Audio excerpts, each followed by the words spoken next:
We are live. Let's get started. I am G. I am Javon, and this is Console Babble. That was excellent. Our first story, I think that's pretty good. Our first story here, we've got Grand Theft Auto is opening a real life Cluckin Bell. Oh, man. I mean, not Grand Theft Auto. In real life. It's already open in Grand Theft Auto. It's been there for a while. So, some guys, I guess, somewhere in California, which is where the game kind of takes place in a fictional version of LA, Los Santos. So, I don't know if it's in LA, but they opened up a fictional version here. This is what it looks like. I think you see these guys on the streets with the same costume and everything, right? Yeah, and in the restaurant. Is the wheelchair guy a reference to Breaking Bad.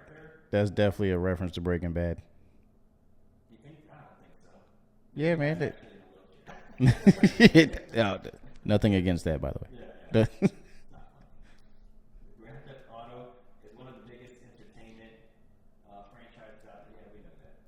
With that said, early this weekend, a real life Cluckin Bell popped up in San Diego. Okay, San Diego, during Comic Con. It has been described by its creators as an impressive experience and a 4-day art performance. Oh, so it's not actually open. Like, you can't just go there anytime. It's just like a Comic Con thing. Oh, man. Yeah, I was like, that's gonna be on my list. God, that would have been so awesome. My sister is in San Diego. I was like, when I go there and visit her, I'm gonna visit this restaurant too.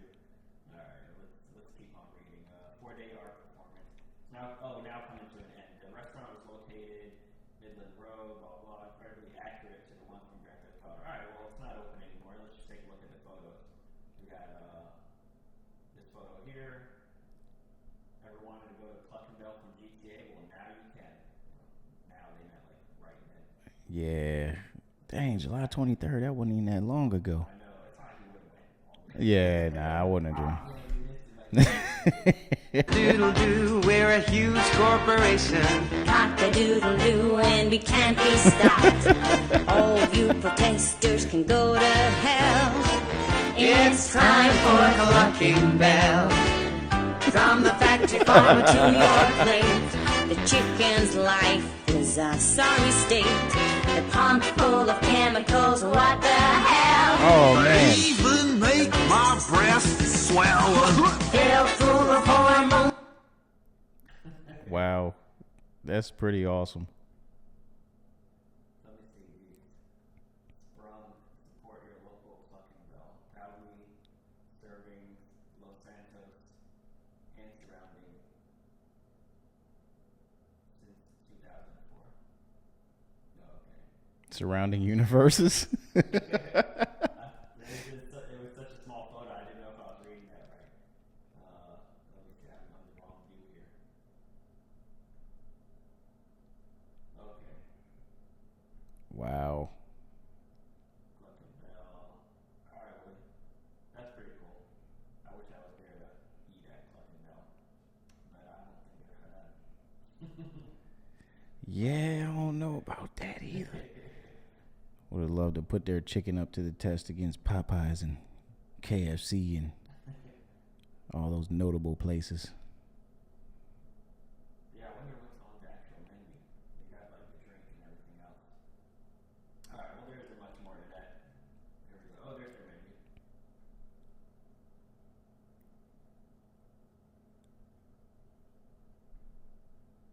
Is there any menus in the Yo, the names. Cluckin Beans, Wing Pea, Little Pecker, Chicken Sink? Little Clucker. I'm surprised. Eat it like it don't. Eat it like it don't complain. Wow. $5 for a sprunk. Those are Regal Cinema prices. Oh yeah, that's movie theater prices right there. Eat, fries, or rain. Alright, well that's Cluckin Bell. Hopefully they'll open a real one permanently. I would go there. I would go there. I love everything chicken. If Take-Two capitalize. Yeah, they would open Yeah. a bunch of restaurants. And we know they love money. Yeah. Stop playing with us, Rockstar. Open a Cluckin Bill. Alright. What is our next story?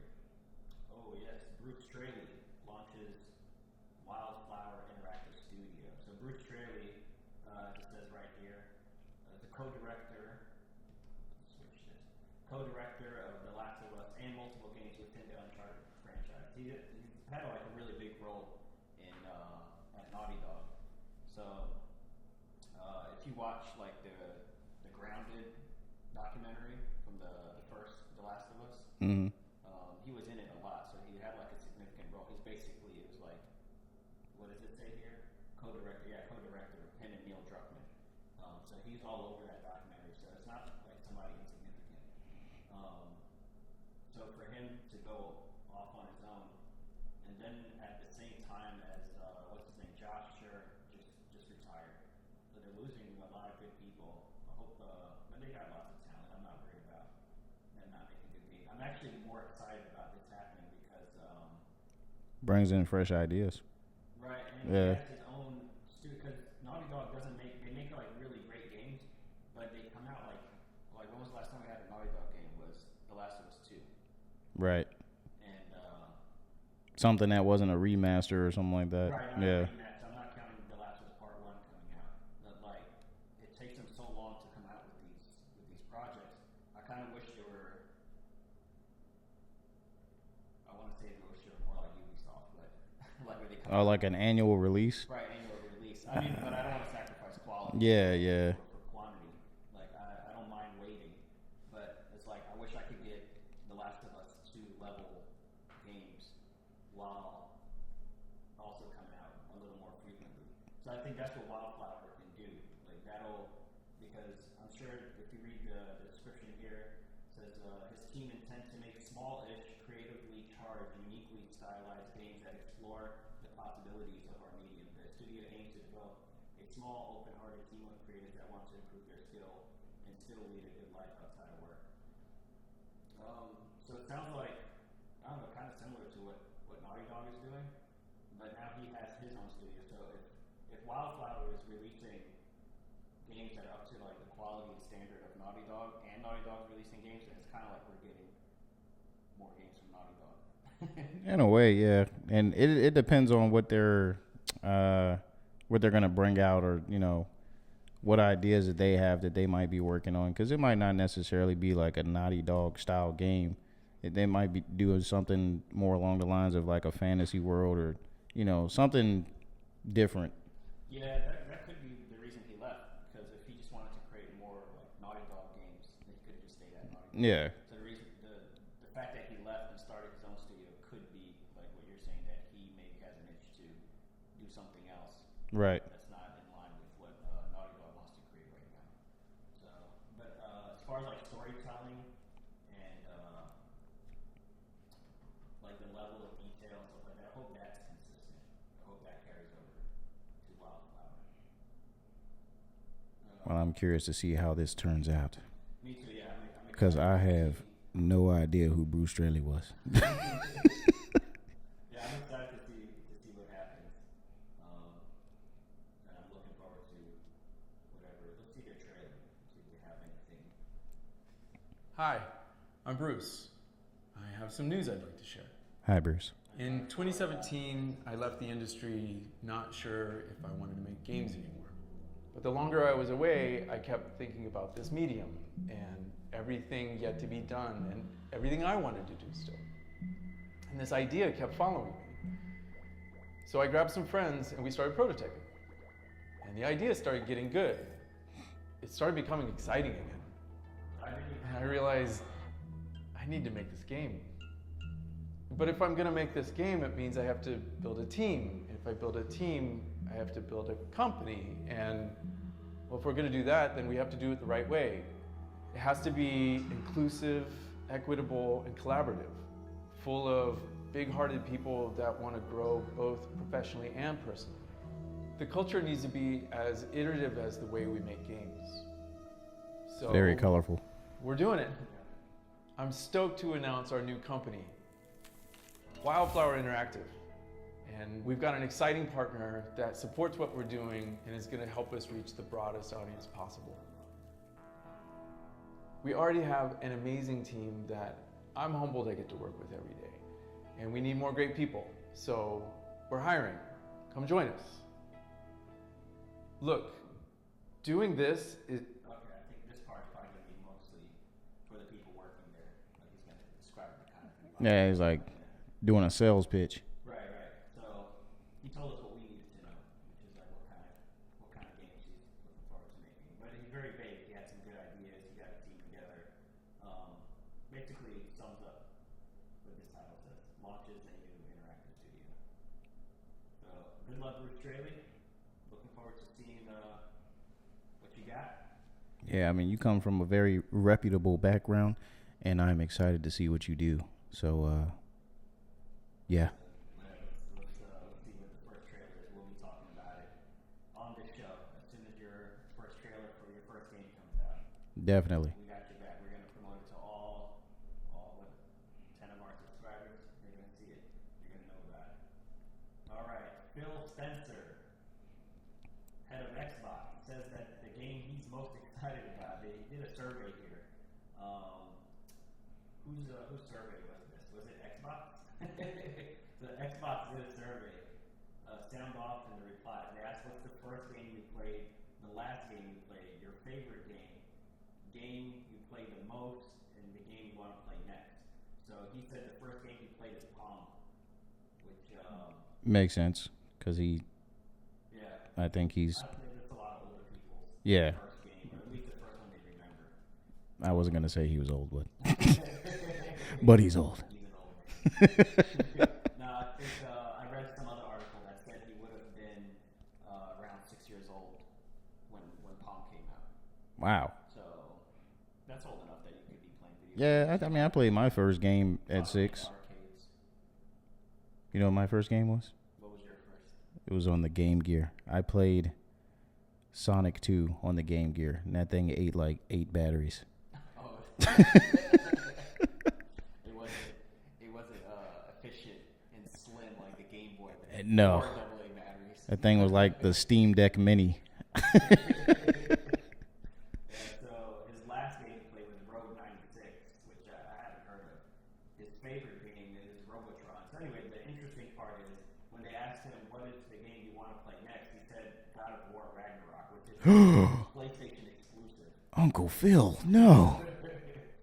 So yeah, that's interesting. But that's what I like about Phil Spencer. He doesn't really like play into like the console wars and like Xbox is better than PlayStation and stuff. He's always talking about like, oh, I really enjoyed this. Yeah, game. he's- It's like a PlayStation exclusive. Or that game looks really good, or whatever. He never acts like everyone acts like no other console exists. Like PlayStation acts like Xbox and Nintendo don't exist. And Nintendo definitely pretends like nobody else exists. Nintendo's in their own bubble. Yeah. They always have been, and they always will be. They're kind of like Apple in that way. It feels like the kid on the playground is like, "Come on, guys, let's play together." Yeah, Xbox is like the cool. Yeah. He's not cool. He's lame. But he's cool because like he wants to play with everybody. Yeah. But they see that as lame. Yeah. So anyway, I think that's cool. Yeah, well, who's not excited to play God of War Ragnarok? Yeah, he'd be lying. Yeah. He's done this before. I can't think of an example off the top of my head, but I remember him mentioning like a PlayStation game that he was playing or that he was enjoying or something like that. So anyway, Phil Spencer. Uncle Phil. Meta is raising. If you have one of these, if you don't have one of these, you don't. Maybe you say you wanted to get one. Yeah, I think I'm gonna hold out for the PlayStation VR 2. Maybe. If you did want to get one of these, you better get it soon because they're going up $100, and it's not a new version coming out or anything like that. It's just the same thing. They're just raising it $100. Meta is raising the Quest 2 headset by $100. So when I bought it, it was $300, so I guess it's going to be $400. I think there's two models. That's what it's saying here: 128 and a 256. So, yeah, it's going to be 300 and 400. So if you guys want this, when does the price hike happen? You guys need to go ahead and grab this while it's still Well, it said next month, so next month. When was the article posted? Oh, July 26th. so sometime in August. Okay, yeah, sometime in August. Let's just say August 20th to be safe. Because this article may have gotten a news late, but it was published on the 26th. So let's just say August 20th. Get your headset before August 20th if you want to get this at a $100 discount. It says it's a hefty price jump for what was one of the best deals in gaming for years, and it comes at a time when Meta as a whole is looking to cut the fat and start making more money. To be fair, the $300 price point was really cheap for what, and they did it on purpose because they were selling it at a loss. But they just wanted a lot of adopters, you know, and other headsets were selling for like 800, stuff like that. That's why this one quickly became the most popular because it was like so.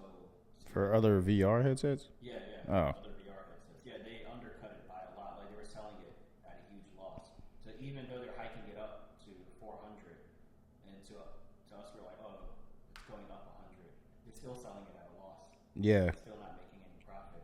It's just it looks bad when you've already released it at a certain price point and then you raise it up and you haven't added any new features. They should have waited until like the Quest 2 came out and they have whatever new features. Then they could say, oh, that's why it's 400. But when it's the same one and just randomly goes up, like consumers are just like, why did it go up?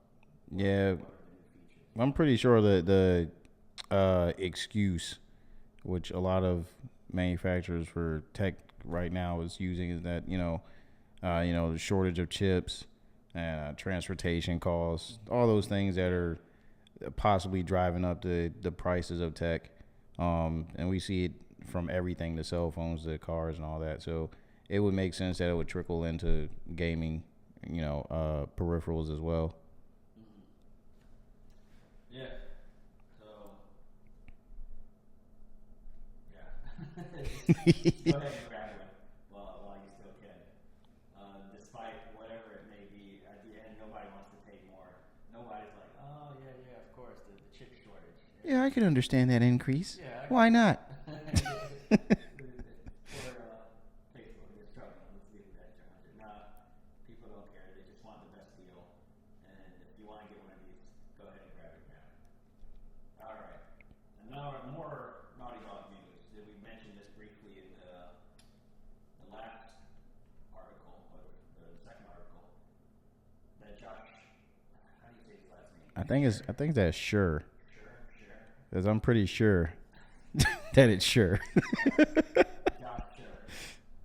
So he's been here for like 20 years. He was in a lot. I watched like a lot of the behind the scenes and like the little documentaries that come out after the game. And he was in a lot of the early like Uncharted stuff, like Uncharted 2, Uncharted 3, behind the scenes.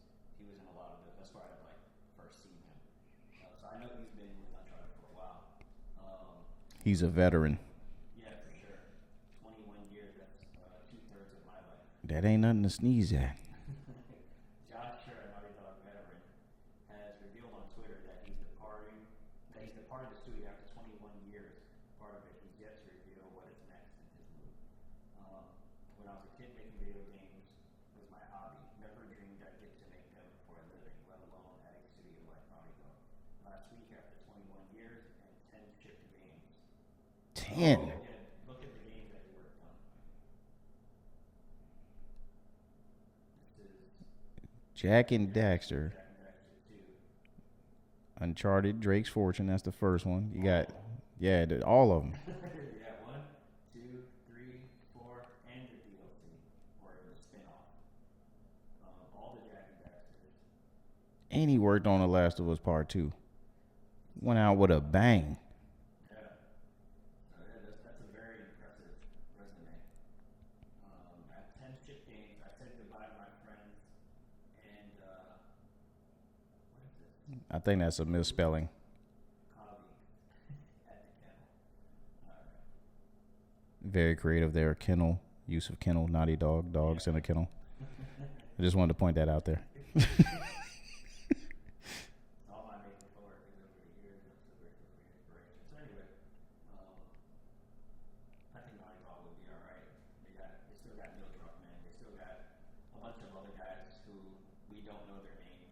I mean, you see when the credits roll, it's like never ending. Yeah. So I'm sure these guys played an important role, a key role, but I think Naughty Dog is still in good hands, even though Bruce Straley's now gone and Josh Scher now. And I'm not a betting man, but I'm pretty sure. Sorry, I keep doing that. Pretty sure he might end up joining Bruce. That's a possibility. Or he might even start his own studio. And then Neil Druckmann leaves Naughty Dog and joins Wildflower. Yeah, or something. Then little by little, everyone comes over, and then it's just Naughty Dog all over again. Yeah, it could happen. And you heard it here first on Console Babble. We're gonna save this for last. I really want to talk about this, but it's a 10-minute video, so I'll push this towards the end here. All right, what's next? Oh no, bad news. Class action lawsuit filed against Sony for a PS5 defect. In a class action lawsuit filing, a PS5 owner accused Sony of hiding a defect that caused the system to crash during gameplay. The PlayStation 5, despite being launched during a global chip shortage and pandemic, is proving to be a hit with high sales. However, the next generation of console hardware faces controversy as a player claims Sony is hiding a defect in the system. What do you think he's talking about? Is it the controller drift? Well, no, he said because the games are crashing. Now I don't feel. I don't think that. I don't know if I could really say that that's a defect with the system, because a lot of the games sometimes Cyberpunk 2077 will launch unstable and they will crash because the games are buggy. I don't know about the system crashing just to crash. Like, as far as, my PS5, I ain't got no problems with it crashing. Except for during buggy games like Cyberpunk 2077. Sorry, I keep throwing you out there. Yeah, everybody knows. Come on. Buggy games or terrible releases at this point, Cyberpunk 2077 is the first thing that comes to mind. Yeah, they're the poster child. I still love that game though. But anyway, yeah. So as far as the system defect, I haven't really been playing my PlayStation 5 to really feel the effect of that, if that is a thing. But I was gonna say I haven't experienced that. The other day I tried putting my PS5 into rest mode, which usually it still is not working. How long has it now been? 2 years since the PS5 came out. yeah, And I would have thought like a software patch would have came out and it would have been resolved, but still you can't put it into rest mode. It just randomly shuts down. And you come back, it tells you like, because I keep my external hard drive plugged into it. yeah. It's like, you need to repair the external devices, and I have to go through that whole thing. So I just stopped putting it into rest mode. But I put it into rest mode. I went back to put it to just power it off, and like the whole screen just like turned green for a while. And yeah, it kind of got stuck, and I thought I was gonna brick it because I heard some people brick their PS5s by putting it into rest mode. Yeah, I saw that too. I still haven't had any issues with that either. But yeah. I don't know, man. I got the good one. They put the sugar, spice, and everything nice in mine. Well, they do mention the controller drift here. Sony's no stranger to class action lawsuits, defective hardware, chip drift, DualSense controllers. The target and players also reported the adaptive triggers breaking easily and problems with the console's rest mode. Yeah, there you go. That's what I was just talking about. Where's my money? There's a class action lawsuit for rest mode. I'm definitely in part of that group. Yeah, it'd probably get like $2 or something. It ain't gonna be nothing big. I kept getting this email from Apple about remember that whole controversy with the batteries? Yeah. They're slowing down the phones on purpose, and there's a class action lawsuit. And they kept emailing me like, you could be eligible for compensation. Just fill out this form or whatever. I'm like, I don't want it. At the end, they had to pay like millions out to people, which comes out to like $15 a person. I'm like, I'm not gonna do all that for $15. Yeah, it ain't worth it. Yeah.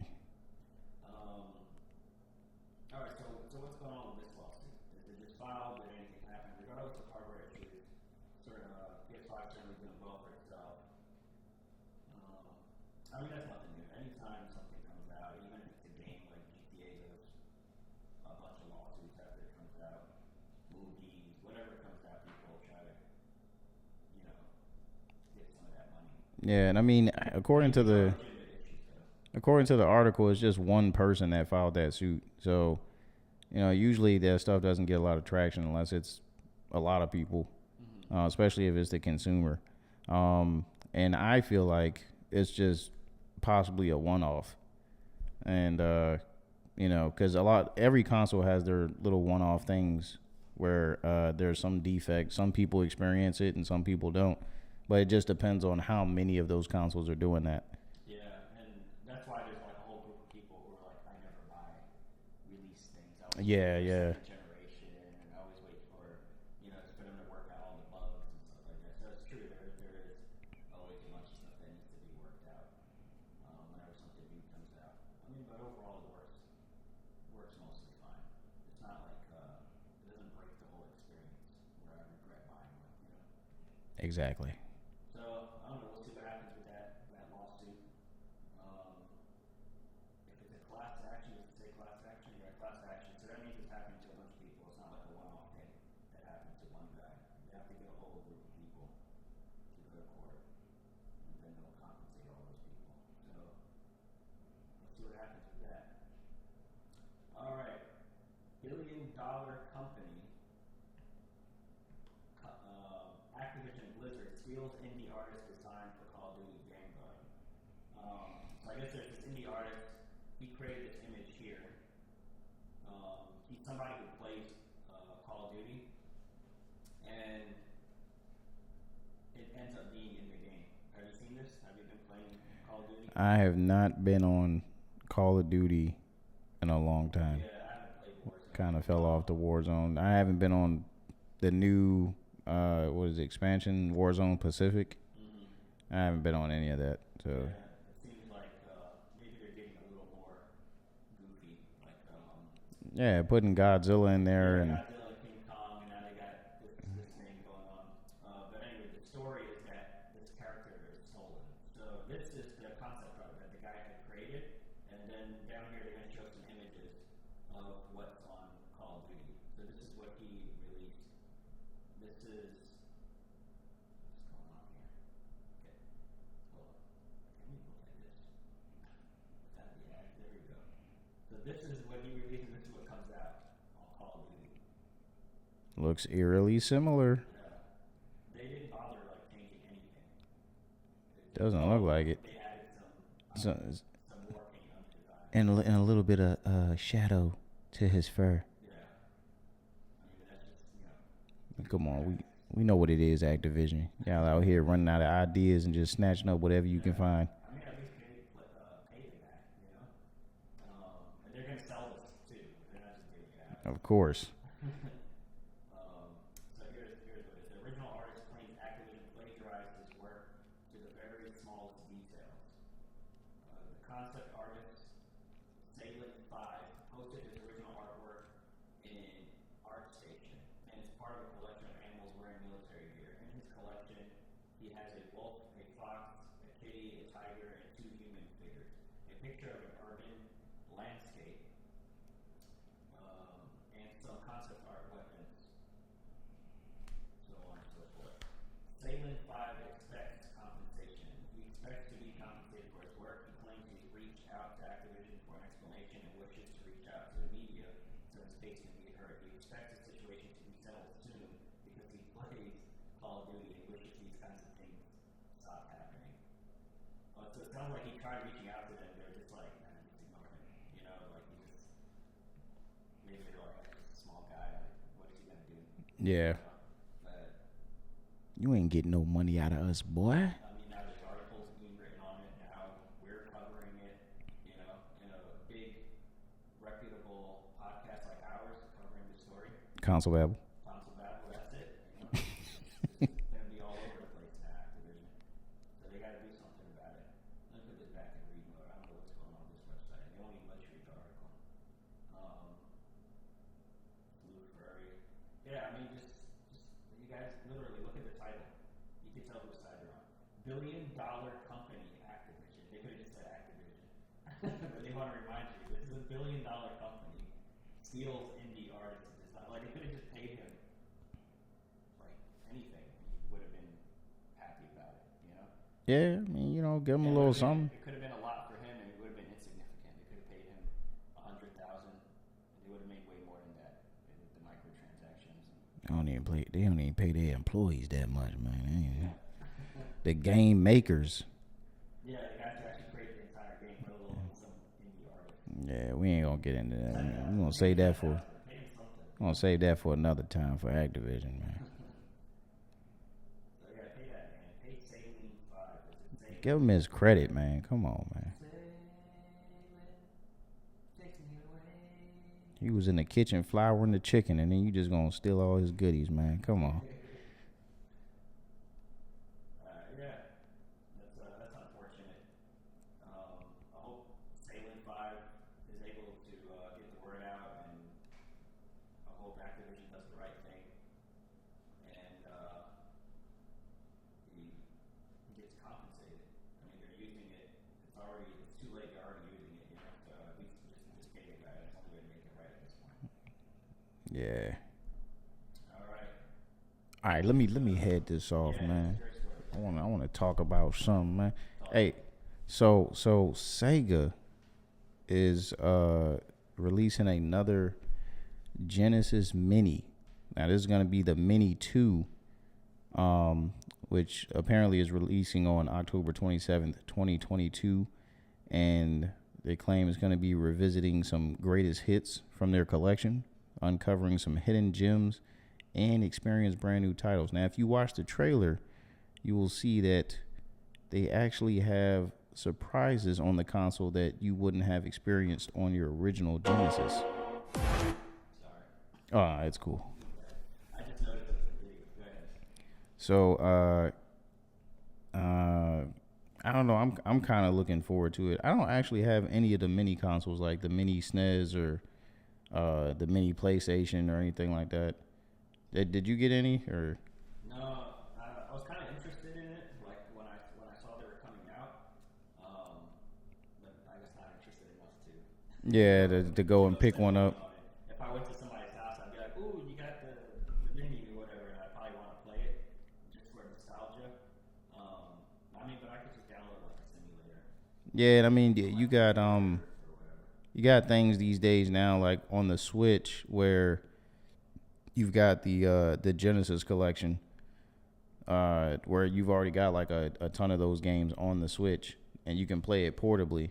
Whereas with the mini consoles, you know, you're stuck on it. But some people would rather play on the TV than have it on the go anyway, because you know. It seems more like a party thing, like you have some friends over. Yeah. And you're like, hey, look, check these out. Or if you have like kids, I think the older games are easier for kids to pick up and play because they're like mostly side scrollers.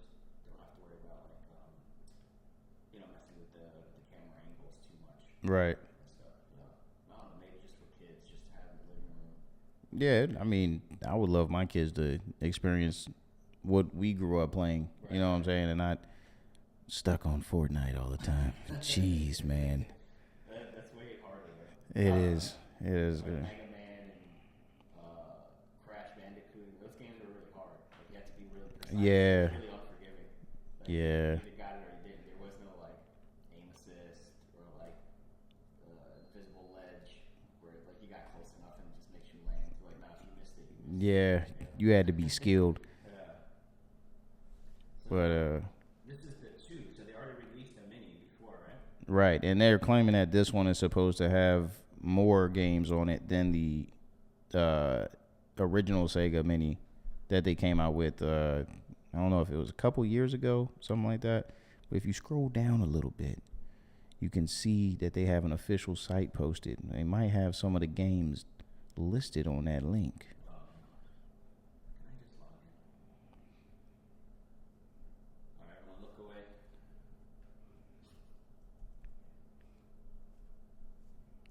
Don't email me.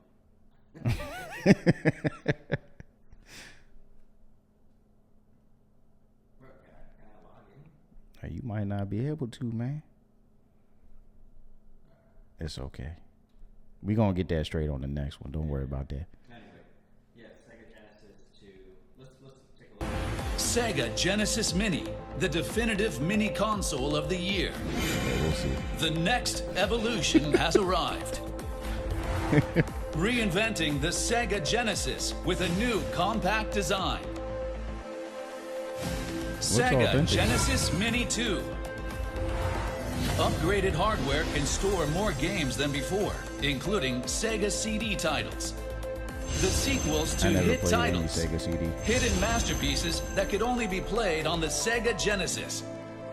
Ports of blockbuster arcade games. And new games you've never seen before. Serious new games. It's probably like Barbie's Wonderland. Like, Oh man, that would be so disappointing. all the games that nobody cares about. That's mystery games. That's why they're mystery. They're probably like, people are going to be upset that these are included. It's like, alright, just don't tell them about it. Just call them mystery games, you know? I want to know what the 50 games are that they're saying there's gonna come included on the console. I don't know. Don't you get this on the Nintendo Switch? Don't they have like a Sega retro pack? Oh no, that's what I was saying. They got the Genesis collection on the Switch, which I own. Some of my favorites are on there, like Streets of Rage, Sonic. Of course, you gotta have Sonic, and Vector Man, a couple other titles, Fantasy Star, stuff like that. But yeah, man, I don't know. I'm kind of excited for it. I would like to see a price, which I do not see. All I saw was a release date. Now, if y'all trying to smack people across the head like this, a full blown. Oh, I don't even know. 'Cause like I said, I didn't buy any of the other ones, so. Let's do a quick Google search. Yeah, let's check that out, man. Google, what is it called? Sega Genesis Mini. Mini. Shopping. Oh, look at that. Wait a minute. 100. Oh, that's used. That's second hand. 100 and almost $200. That's a lot. That's a lot, man. I'm not willing to spend that for what? That's almost a Switch Lite. Yeah. $200 for some nostalgia. I'll pass. Yeah, it got to be some real good nostalgia. Alright, let's see. Next story we got. PlayStation finally acquired Bungie. So now you can officially say welcome to the PlayStation family. Bungie, it's kind of funny that it's now acquired by PlayStation. I don't know if that was a personal attack on Xbox. Didn't they used to be the publishers for the Halo games? They are not only the publisher for Halo, but I mean, because now that's Microsoft, but they are the original creators of Halo. Yeah. Everything that Halo stands for and was started by Bungie. Yeah, I thought it was strange even when the PlayStation 4 came out. They're like, Destiny. Is Destiny a PlayStation exclusive? I don't think not. Yeah, it wasn't a PlayStation exclusive. I think they had like a time limited exclusive thing going on. But I mean, you can play Destiny on everything now. Well, Destiny 2 on you can play it on Xbox, PC, and PlayStation. Bar the Switch. Switch can't handle it. But yeah, now from the original, what I saw, I think it was like a few months back. When they were first working out the terms of the deal. Now, apparently, because, anytime you see a big company like PlayStation or Microsoft acquire a developer, you start asking questions and you go, hey, is everything going to now be PlayStation exclusive from these guys? It's like good for PlayStation. Yeah. But then it's not really consumer friendly. Unless you're like a super fanboy who likes to say like, oh, you can only get this on PlayStation. Yeah. Have debates about why PlayStation is better. Right. Good for you. You could say, we got one. I mean, but as a gamer, you just want to be able to play the game on whatever console you have and not have to buy every console. Exactly, because you probably don't have the budget for that, or mom and dad said, "Hey, you can have one console," and you had to pick that one, and that's the one you're on. So Yeah, as a kid, you don't really understand like exclusivity. exclusives and who has the rights and licensing issues and blah blah. You're just like, oh, like I remember there's games that I wanted to get. What was it? I had a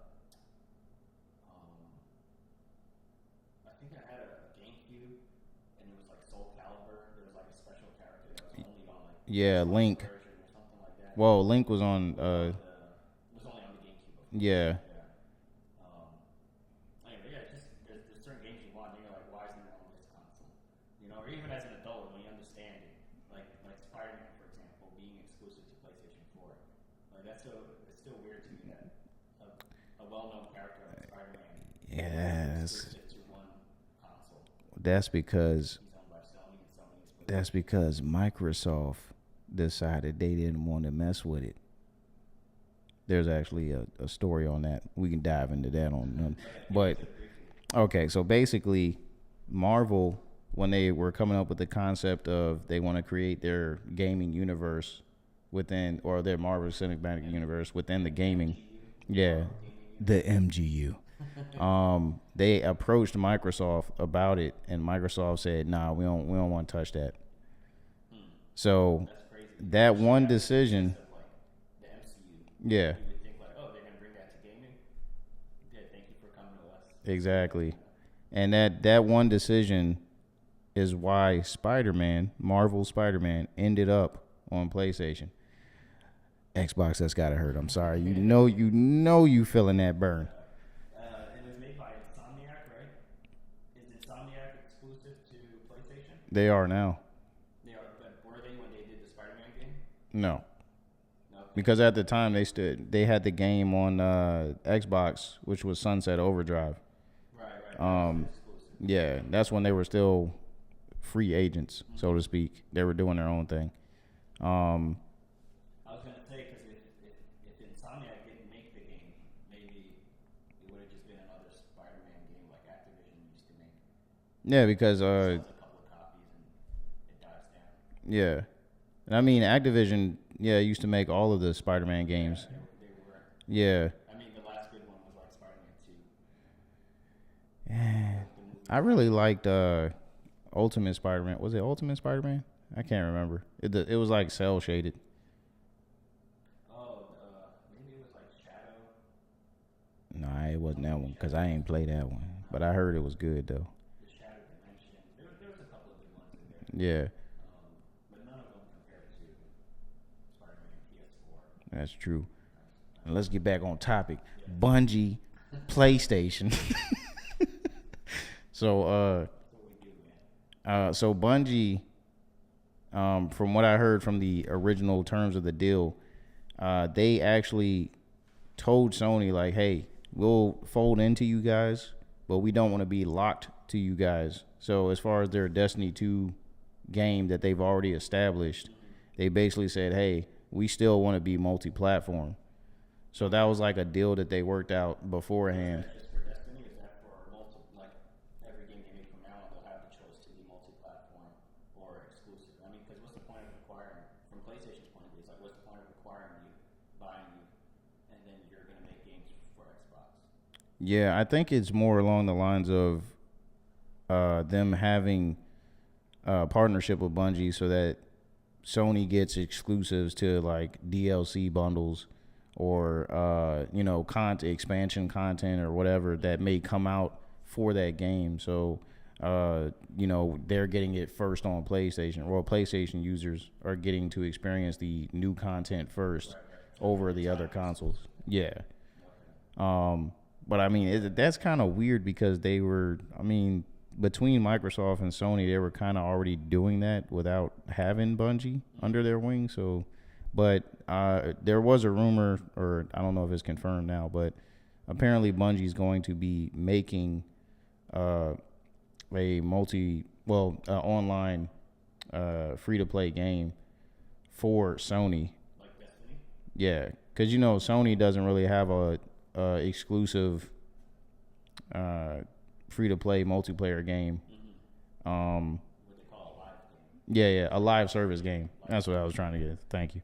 They don't really have a exclusive one, so Bungie's apparently going to be working on that for them. I think that's also part of why they worked out a deal with Bungie to acquire them, because Bungie's so good in that space that they feel like they could bring that to Sony.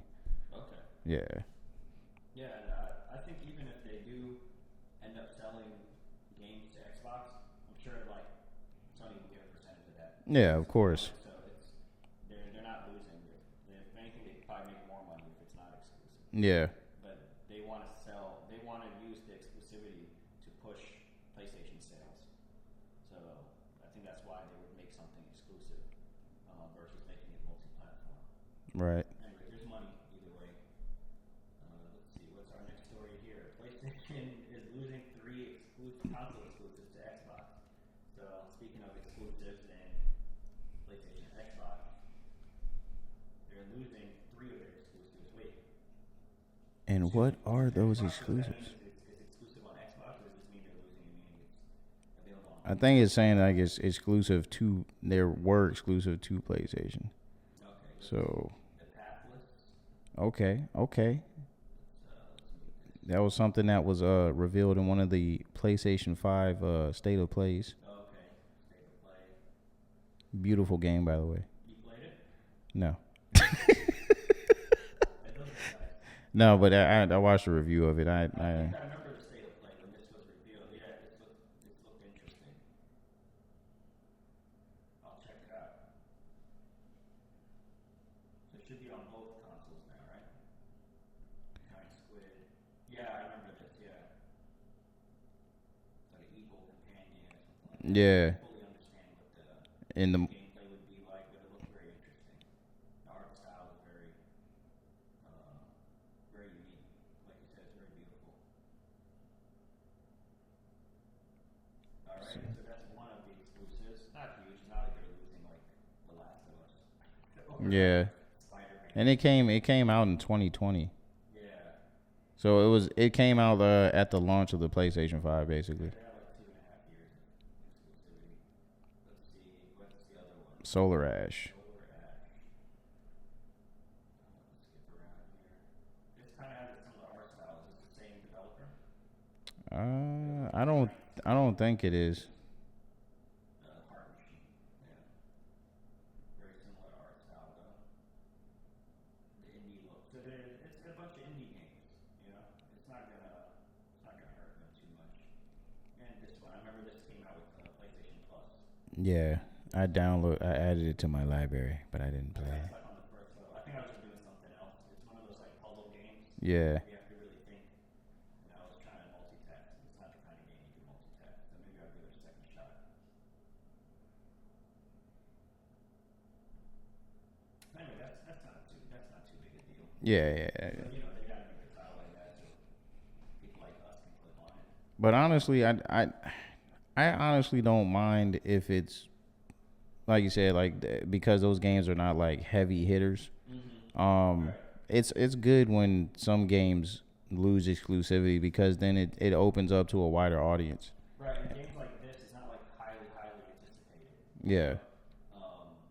So there were games like Limbo that was exclusive on Xbox, and then later on was on PlayStation. I love Limbo. And then when it was on PlayStation, I'm like, oh yeah, that game looked interesting. Now I can play it, and then I would play it, you know. Yeah, Limbo's everywhere now. But You I didn't mind play it that on. was exclusive for a few years on Xbox because I wasn't like super impressed. Yeah. To play it right away, like on release date, you know. Yeah. I played it on release day. I'm just putting it out there. That game was fun, man. I still haven't beaten it, but it was pretty good. Hey, look, it's the dog.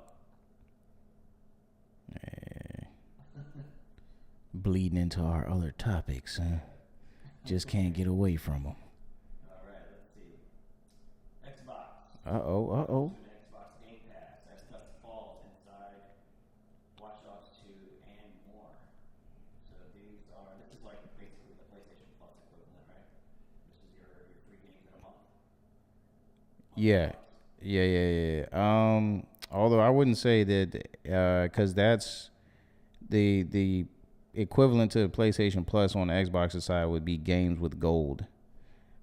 Game Pass is just the equivalent to like PlayStation Now, where it's like the streaming. Right.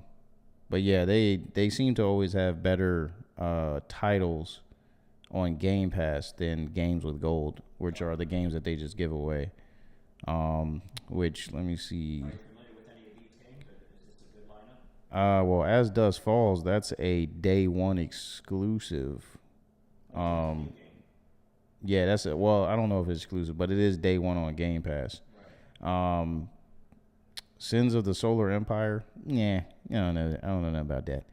Watch Dogs 2. That's a good grab if you've never played it. Definitely a fun game. MotoGP 22 motorcycle racing game. If you're into that, knock yourself out. I saw some other article that was like the best game ever released on Xbox Game Pass, and they're talking about this game inside. Well, I'm definitely gonna check that out because I've never played it and I always wanted to. It kind of gives you the Limbo vibe, honestly. That's what I thought. Yeah. I'm like, oh yeah, Inside, that's that game. Then I was watching, I'm like, no, that game wasn't called Inside. Yeah, it's too colorful. Yeah, then I was watching, but yeah, he had a red shirt and stuff like that. The camera angle, it does remind you a lot of that game. I wonder if it's the same developer. You know who the developer was for Limbo? No, I'm embarrassed to say that. I don't know who the developer is. Hey, but whoever made Limbo, shouts out to you and your whole team. Bend it backwards. All right. PlayStation VR 2, we haven't had an update on this in a long time. They announced it, and it wasn't much of an announcement. It was just like controller, and this was the whole announcement. This picture right here. Yeah, it was. Hey, it exists.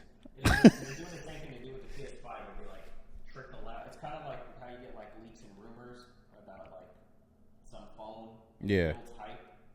It's okay when like someone else is leaking it, but it's kind of like PlayStation is doing their own like leaks and rumors. Yeah. It's like, will you guys just announce something? Can you guys just have like an event on stage and just tell us everything all at one go? Anyway.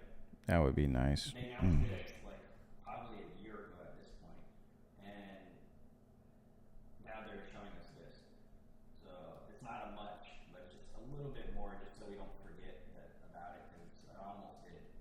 The road to launch for PlayStation VR 2 is in full swing, okay? And we can't wait for you to try.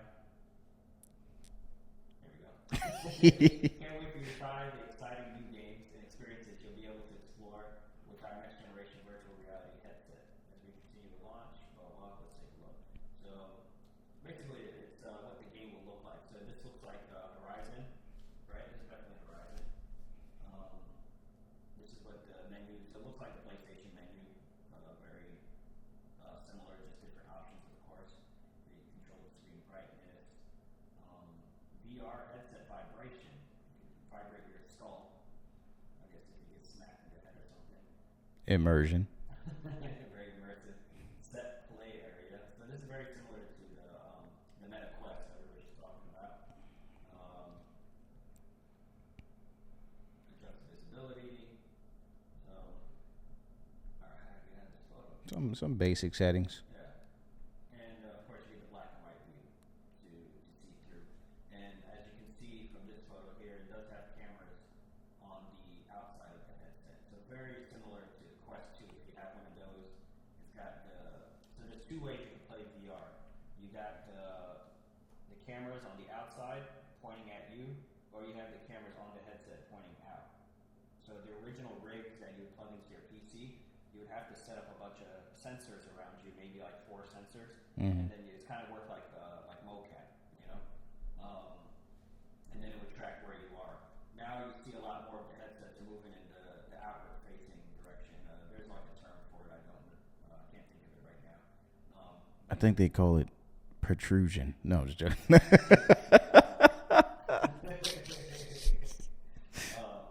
you got the outward-facing one, so that's what they're going with here.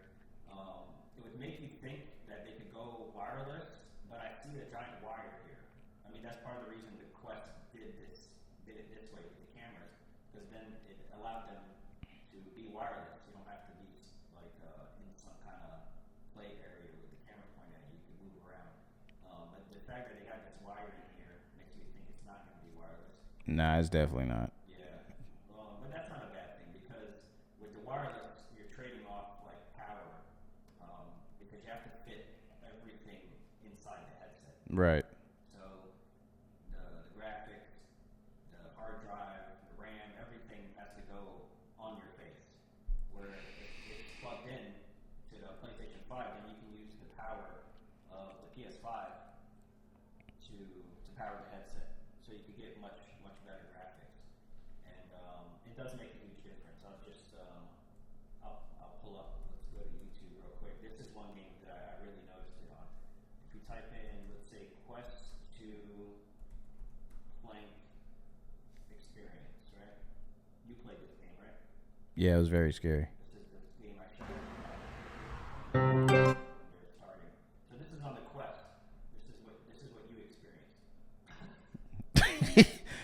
All right, just jumping right into it. Spoiler if you haven't played this game. You basically get on an elevator. It doesn't spoil anything because the experience is actually putting it on and experiencing it. Watching a video doesn't do anything. So you got to walk out on this plane. But you see the city. You see what it looks like. You see what the elevator looks like. It's very basic. Now if I type in Richie's plank experience, let me just type in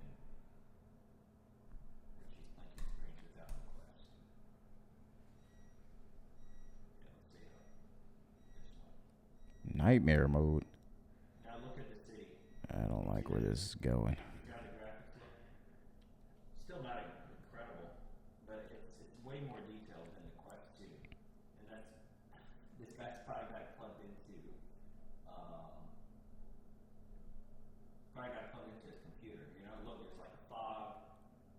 Got some light rays. Yeah, the metallic surfaces are like more reflective. The glass over there, so it's way more detailed than the original. I don't know if that's a good demonstration, or if it's just because I played it.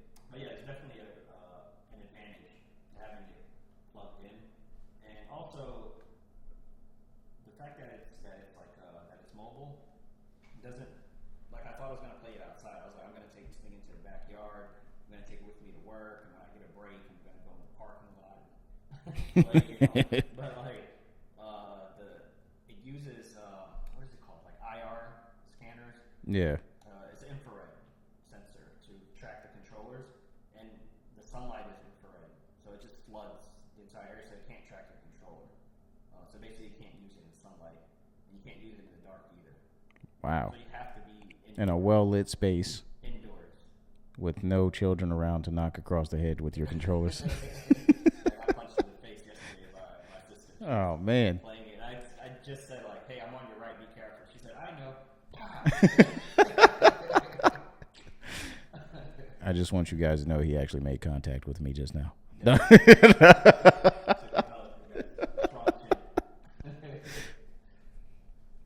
Oh, so this is, okay, here's some more photos of what it looks like. Is this a video?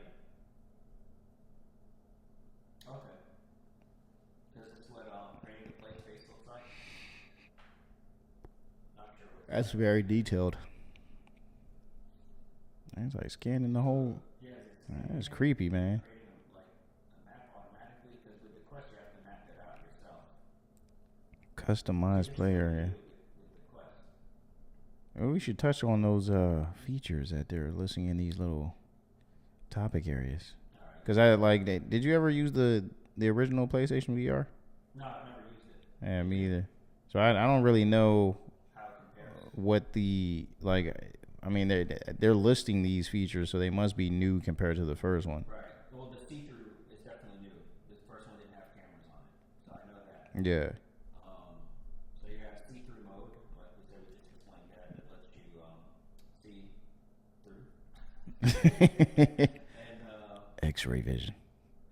with the Quest also, it helps you not walk into a wall, because if you get too close to the border or the play space, then it'll let you see through so that you can see what's going on and you don't injure yourself. Broadcast yourself while playing. So I guess you can point the PlayStation camera at you and put yourself in the corner, and that's all built in. For you streamers out there. Right, for all the streamers, all the Twitchers. Yeah. Be twitching. You can do that, and it's built in. That's pretty cool. That's a feature that's not included with any other headset that I know of. And I'm not sure, like I said, I'm not sure what this is. New broadcast. Maybe this is part of the broadcasting thing. No, that's the scanning your play area. Play area. Okay, play area can be customized by using the sense controller controllers and embedded cameras. The cameras will allow you to scan the room and expand further, customize the play area to fit your play style and room environment. So is it going to create like a virtual world? Like, is it going to scan that there's a couch here and then create like a virtual couch you can sit on? I think it's implying that it'll scan the objects in the room and kind of make the borders based off of things that could be in the way. But you can do that here, which I'd rather do myself because it's not that hard. You see how they draw the line here? Yeah. And then it creates this grid here. Kind of reminds me of the app that's on like the Apple Store, where you can like measure a room with the Apple. Yeah. But if they could do this, where it like scans your room and then creates like in VR objects for in place of the real life objects, that would be really cool. Yeah. I would definitely want to play around with that. And creepy. And that's what they show, like whenever you see like a movie or something, it's always like they put on the VR headset, it like scans the entire room, and then just changes those objects into something else within the world. Yeah. You know, so if they could do something like that, that would be really cool. VR mode and cinematic mode. In VR mode, players can enjoy VR game content in 360 view, of course. Content would be viewed by 4,000 by 240 HDR video format. Ooh, HD. 240 per eye. That's more than 4K. Because 4K is like, actually, no, just a little less than 4K. 4K is 2060, right? Or 2061 or something like that. So it's almost 4K per eye and 120 hertz frame rate. 90 to 120. And the human eye sees at 60. So that's plenty. Hopefully that'll help with like motion sickness, motion lag and stuff.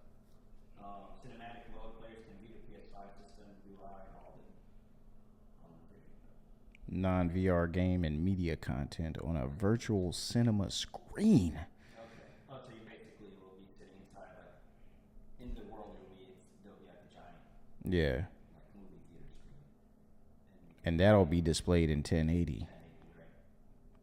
PSVR developers will begin to access the latest user experiences and new system software releasing. So they're still working on it. It says at the top here that they are in full swing. So hopefully we'll be getting some sort of event where they demonstrate and demo some more things. We know what that's gonna be. That's gonna be a state of play. You think it'll be a state of play? Yeah. That'll be a big Where they show off the use of it, like have a demo of how the VR works in person, and they'll probably show off more VR titles that are exclusive to PlayStation VR. Yeah. I heard they're gonna have 20 exclusives at launch. That would be awesome. Yeah, 20 launch titles. So that's plenty of games to go through. Hopefully they're long games, because VR games tend to be a little shorter, Yeah. and they tend to be more like mini games, you know. But hopefully they can have like fully fleshed out, like console level experiences. But on VR, you know. That was amazing. All right, PlayStation. Have you heard about PlayStation Stars? I have not. What is that? So PlayStation Stars is like a rewards program where they'll like encourage you to like Oh, wait a minute. A loyalty program? a loyalty program. Hold up. Playing. I'm always loyal to the PlayStation brand. It's, let me see if they have like a. All right, another Google search real quick. Let's look up PlayStation Stars. There we go. Introducing PlayStation Stars, all new loyalty program. Wait, join for free, complete campaigns. To earn rewards. Mm. Throughout our company's 20. Let's just jump to the bullet points here. All PlayStation Stars members will have opportunities to earn loyalty points. Points can be redeemed in a catalog that may include PSN wallet funds. So you can just play games and then earn money to. Oh, not my ducats. Not my PSN ducats. Select PlayStation Store products. As an additional benefit, PlayStation Plus members enrolled in PlayStation Stars will automatically earn points for purchases on PlayStation Store. Oh, well, I'm in there. Also, as a part of the PlayStation Stars, we're unveiling a new type of reward called digital collectibles. Collectibles are as diverse as our portfolio of products and franchises. They're digital representations of things that PlayStation fans enjoy, including figurines, beloved iconic characters from games and other forms of entertainment, as as well as cherished devices that tap into Sony's history of innovation. There'll always be a new collectible. You know what this makes me think of? What they're talking about? It's, have you played that? What's that game that came with the PlayStation? Playroom? Yeah. Like that? Yeah. Remember you had like the PlayStation controller and the PlayStation console. Yeah, you had that little vault. Right. Yeah. You have to like crack open it's like a quarter machine. You crack it open, you get the collectible. Yeah. That's what I think. Like you have like these 3D like figurines because it says here, Sony's history of innovation, devices that tap into Sony's history of innovation. So it could be like an old PlayStation console, 1, 2, 3, or 4. You know. Yeah, I don't know how I feel about that. I don't care about no digital collectibles, man. Give me some more points, man. That'll lead into my next point. Into the first initial article. But hold on, there was something else here I wanted to mention. They have like there we go. Monthly check-in campaign simply requires you to play any game and receive a reward, while other campaigns require you to win tournaments, earn specific trophies, or be the first player to platinum a blockbuster title in your local time zone. We could have that as a trophy, like I'm the first guy to get a platinum trophy in Eastern. Yeah. Now I ain't trying to be no PlayStation hater because I love PlayStation, but Xbox is already doing this, and they have been for a while. Because if you log into your Xbox and you have Game Pass, you have these things that you can turn in every day, which I forget what they're called, but just like doing things like playing a couple games on Game Pass, you get like a reward for that. Earning a certain amount of achievement points on a game on Game Pass, you get points for that. So this sounds like very similar to what Xbox is doing. I'm just wondering how it'll translate on the PlayStation side. And Here's one way they could differentiate themselves. You remember the knickknacks, the 3D, whatever, collectibles. So what if? Because you don't want to just scroll through a list like the trophies, right? Yeah. So what if instead they incorporated a 3D space? They revived PlayStation Home. I'm over here pointing. They revive PlayStation Home, and then you have, let's say I come to you like your apartment, and you got, like you do in real life, you have the shelf with all your like collectibles, like special edition, blah blah. But it's all the stuff you unlock, and I could come to your virtual apartment and take a look at it. I mean, that would be kind of cool, you know. I ain't got no friends like that. No, I'm just yeah. I mean, I could definitely see that. I mean, you know, honestly they kind of did that with the original PlayStation Home, where you could decorate your little pad with achievements, so to speak, or trophies that you got from PlayStation titles. So I mean, that'd be a no-brainer to include that in there. That would be cool if PlayStation Home was coming back. We don't know. It's not confirmed. Yeah, this would definitely be. I mean, a lot of people are excited about PlayStation Home, or at least like nostalgic about it. You know. Yeah. And I heard the community was still like pretty active when they shut down the servers. I was on there. I dumped tons of money into that thing, and I regret it because all my outfits is gone. But yeah, this could be a great way to bring it back. They said like 10 times they're not NFTs because people are like, you know, unique items, and maybe they're gonna like be NFTs.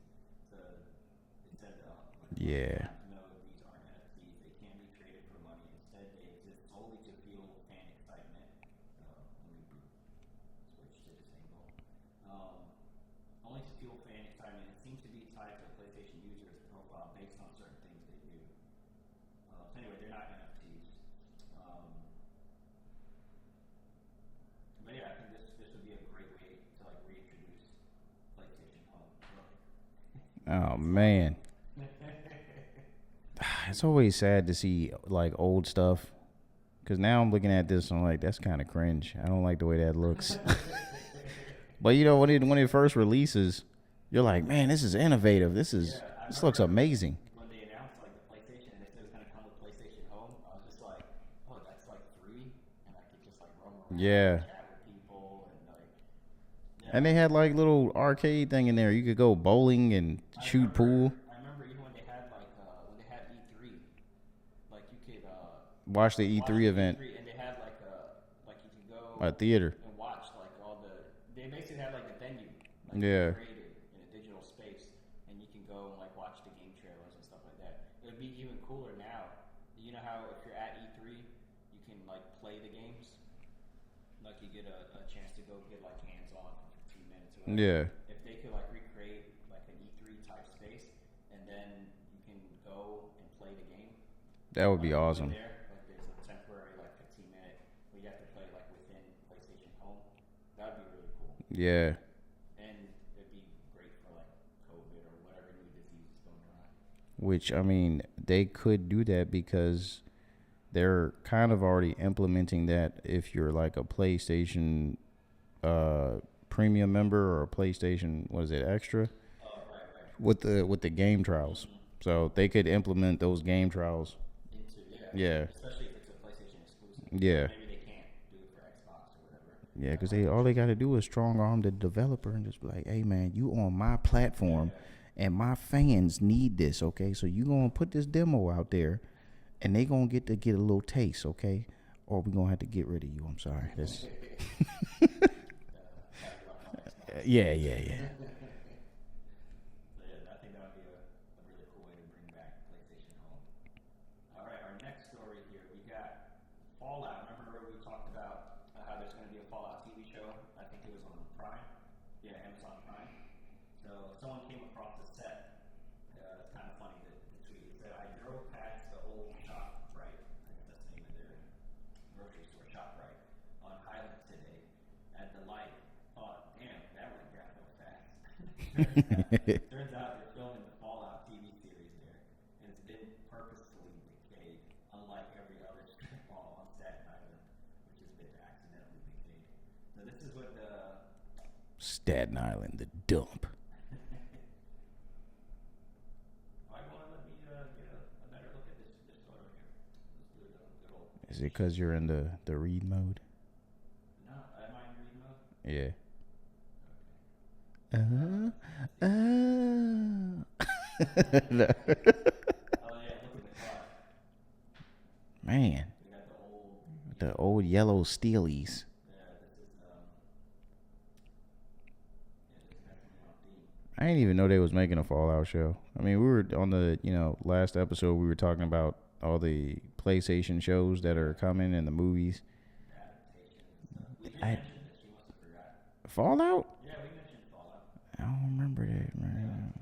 Go back. All right, I'm gonna have to go watch our own episode. This looks really good, doesn't it? Yeah, I mean, it looks authentic to the game's universe. Have you played the game?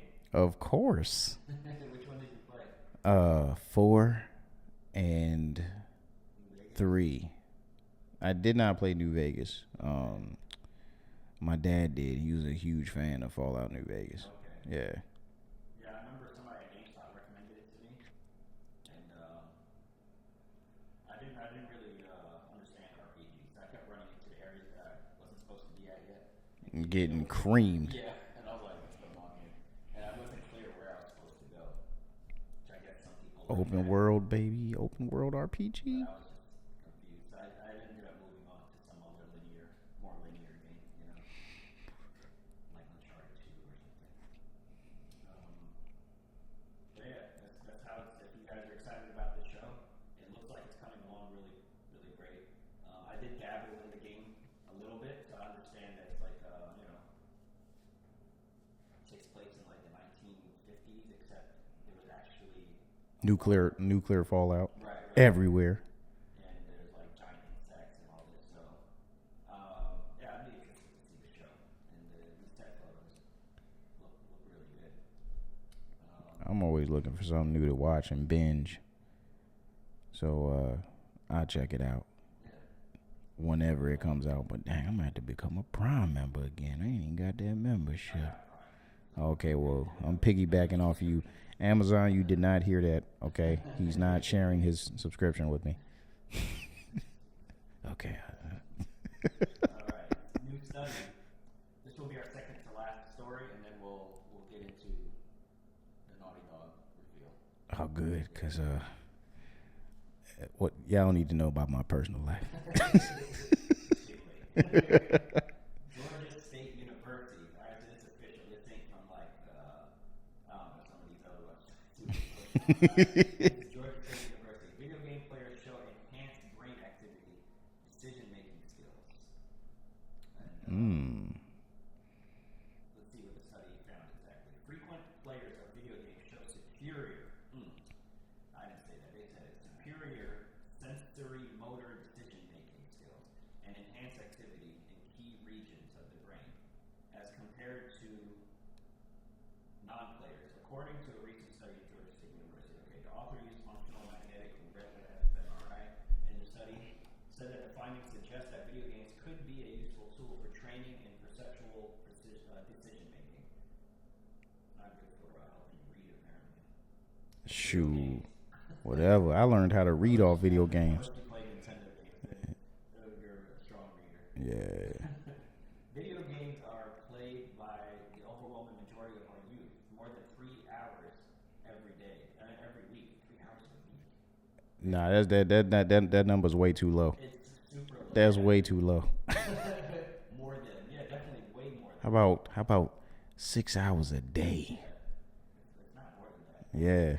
But the beneficial effects on decision-making abilities and the brain are not exactly known. That is until the study. Our work provides some answers on that. Damala said. Video game playing can effectively be used for training. For example, decision-making, efficiency training, and therapeutic interventions, once the relevant brain networks are identified. Damala was the advisor for Tim Jordan, the lead author of the paper, who offered a personal example of how such research could inform the use of video games for training the brain. So Jordan, who received a PhD in physics and astronomy from Georgia State in 2021, had weak vision in one eye as a child.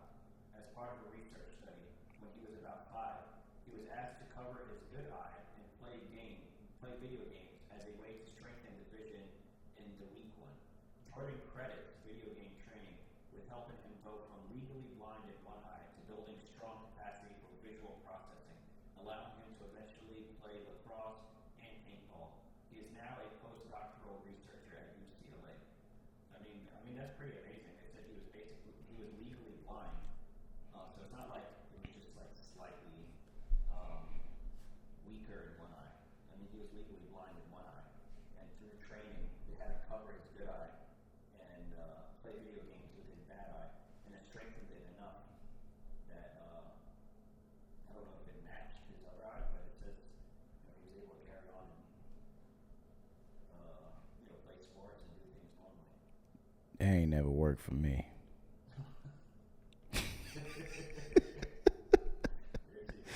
Your story's a little different. Yeah, you know, because I only got one eye, and I can't strengthen this for nothing.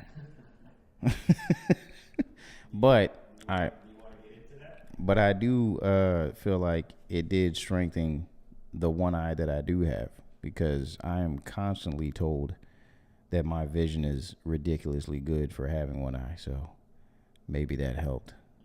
But I didn't have anybody turn me into a lab rat like that guy. Yeah, you got So And maybe you did too, just growing up a gamer. Who knows? Based on this study. yeah, For those of you who don't know, you have one eye. exactly. You can't really tell on camera. Yeah, hold on. Let me look at the camera. Am I looking at the right camera? You are. Okay. Can you see that I'm squinting? He's not just constantly winking at you guys. Yeah, it's not, So I was born this way. No, I wasn't born this way. you're right though. Maybe that one eye would have been a lot weaker had you not played video. You basically grew up playing video games, right? Yeah. When you started, 6. 6 years old.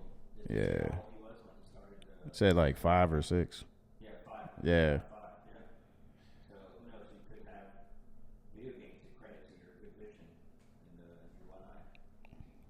which is amazing. Thank you, video games, for also teaching me how to read, because there was no voice acting back in our day. But it gave you good vision, reading ability, And decision-making skills. great decision making. Because what does the article say, ladies and gentlemen? That if you don't play video games, you're stupid.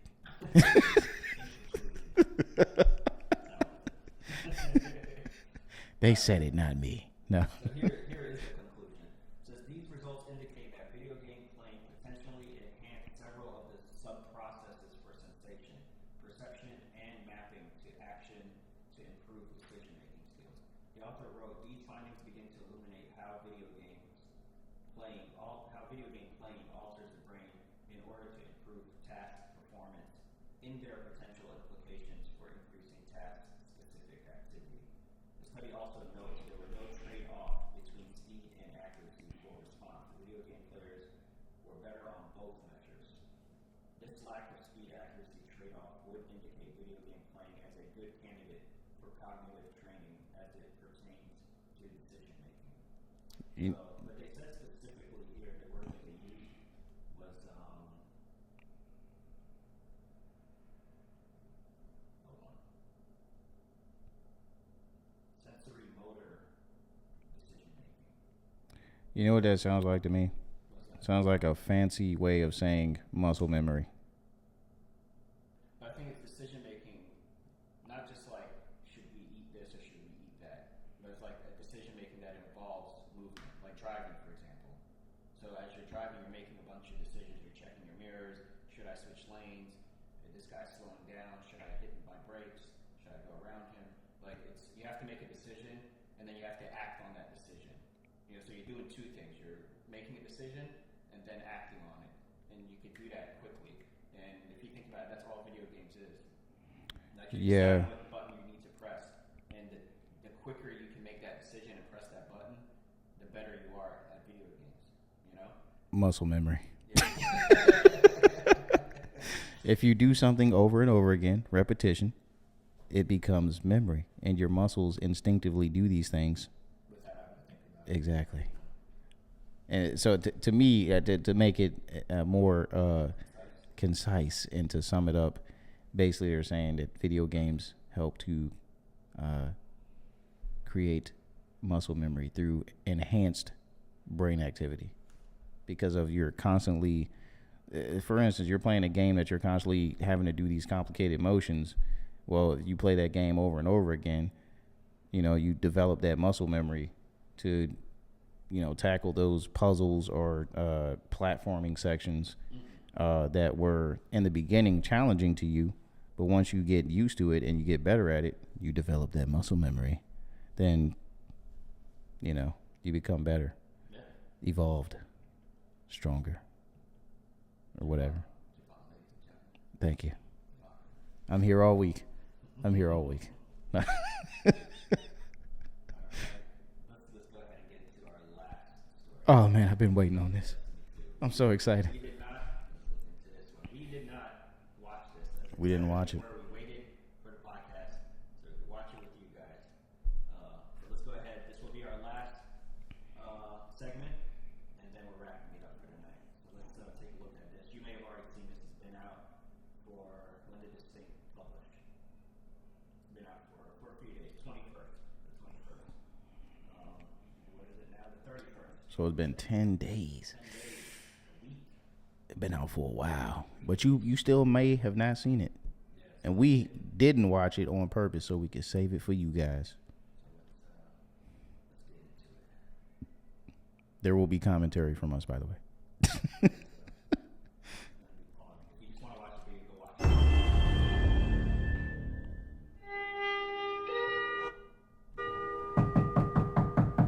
it. I'm coming. More than 2 years ago, when we were finishing Last of Us Part. Real quick, first impressions, the graphics. It looks good. It looks good. The animation of Joel walking just now looks a little weird to me. But yeah. I'm coming. More than 2 years ago, when we were finishing Last of Us Part 2, and we were working on those flashbacks within that scene for the first game, We got excited with the idea of like, oh man, what if we made The Last of Us Part 1 to look as good, if not better, than what we have done with Last of Us Part 2, which we really pushed the boundaries of like what we could do from gameplay and a graphical standpoint, and felt like if we do that, we could actually come even closer to our original vision of what the first game would have been had we not been constrained by technology. Okay. Rebuilt for the PS5. The original. Naughty Dog game for PS5. Yeah. Because the last Naughty Dog game that came out was The Last of Us Part 2, which was for the PS4. Which they did an update for the PS5 so that we can have 60 frames per second. But it's not a native PS5 game. So this is the first. The first native PS5 game by Naughty Dog is a remaster of a PS3 game. Of course. Creative vision of The Last of Us, I think in a lot of ways was larger than what the PlayStation 3 was capable of. The tech of the PS5, it's like an open box of tools and goodies that we can play from and draw from. The 4K, HDR, improved haptics, 60 frames, help us to reimagine The Last of Us. Ooh, look at that facelift. It gave us opportunities vegetation. to rebuild our characters at the highest fidelity. Not only are the characters more detailed, I mean down to the Yeah, I iris. see some lighting changes as well. These guys' eyeballs look super strange. Yeah. Do you remember this scene? Yeah. Like the guys, Claymation. yeah, it's uncanny valley all day without yeah, this is gonna look a lot better. Is in the pupil depth. You know, Yeah, the pupil depth. That's exactly. Yeah, we were just talking about that. So I didn't know pupil depth, but I knew the eyes look weird. fall into the eyes of the characters. Aside from that, the facial animation is just way more believable. Like all the nuances, all the little subtle reactions, glances, glares, right? Like you get all of it almost closer to sort of the original performances. So no matter what, you stick to me like glue. Like glue. Like glue. Got it. Good. Good. We are able doing now our brothers to not some only justice. just have the highest fidelity characters in the cutscene, but also in gameplay. It's the same character, so now we can do. I'm waiting for them to get into the gameplay, right? Because so far they're showing us a little bit more of the graphics and stuff, but we already got to look at that. Yeah. I'm really excited to see what the gameplay looks like. The action gameplay. So a lot of it's been like the walking stuff. Oh, right. Yeah. These seamless transitions in and out. Every part of the game has benefited from seamless transitions and emotional scripting. Pretty good, huh? Our stories happen in gameplay, on a stick. She knew my mom. All this stuff is designed to keep you constantly in this world. Riley, come here. No, you got this. Go. That looks great.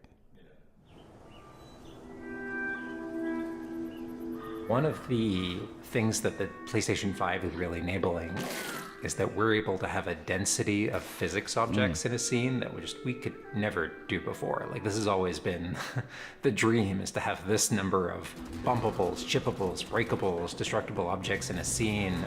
Just makes the world feel that lighting, rich, man. makes it feel lived in. Materials kind of have the properties that you'd expect. The turret truck in Pittsburgh, when it's firing at you and it's just ripping apart the concrete and sending objects flying left and right. Seeing things break, like there's fear, there's a real fear that it invokes. And it's giving us a much more dynamic range of gameplay to play with. Surround him! Our AI tech has just What in the world? increased incredibly. What we were building the basis off of was The Last of Us Part Factions? 2's AI. No. And it has sophisticated systems for things like the fundamental knowledge model of how these NPCs perceive and understand It's what cool the to player see is that, much more sophisticated. Now how Developer the mode. enemies are communicating with each other, how they're chasing you, how All right, the AI is like way more realistic and really tough in The Last of Us 2. Yeah. They were always working to flank you. They're always like communicating with each other, stuff like that. And so that's gonna make it more realistic and a lot harder Yeah. to play. Were you about to say something? Oh no, I was saying it was just cool to see kind of like them showing like the raw developer mode a little bit with the NPC tag and all that. I thought that was pretty cool that they would actually put that in the trailer. Yeah. flanking you, how intense that fight feels. It's so much more rewarding coming out of it from the other side.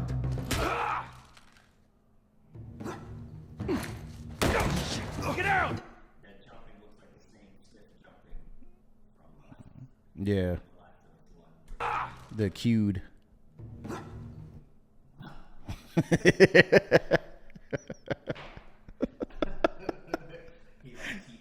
Yeah. We're gonna lower you with the wire now. Get out! One of the other on a side note, this scene is going to be in the TV show. Oh. I saw some set photos of this part right here. Yeah. And they said the photos did look exactly like this, like the cars that would take cover behind and everything, and the house where the sniper's shooting from. So this part is going to be in the TV show. AI improvements is the buddies.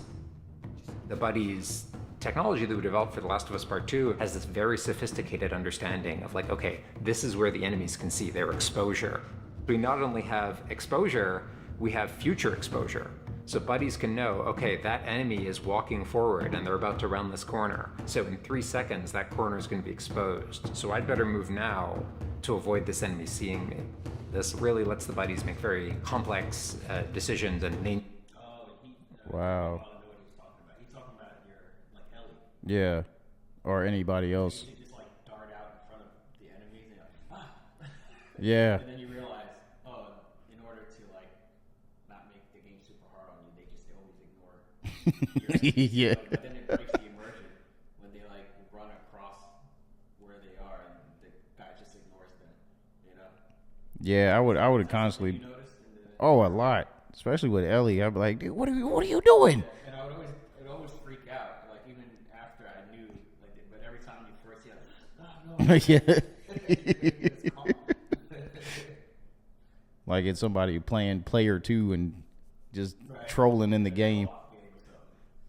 Or like in other games, they get grabbed and then their health starts going down. Yeah. You have to like save them all the time. Yeah. Anyway, let me go back now that I know exactly what he's talking about. be exposed. So I'd better move now to avoid this enemy seeing me. This really lets the buddies make very complex decisions and maintain that feeling of stealth much more believably.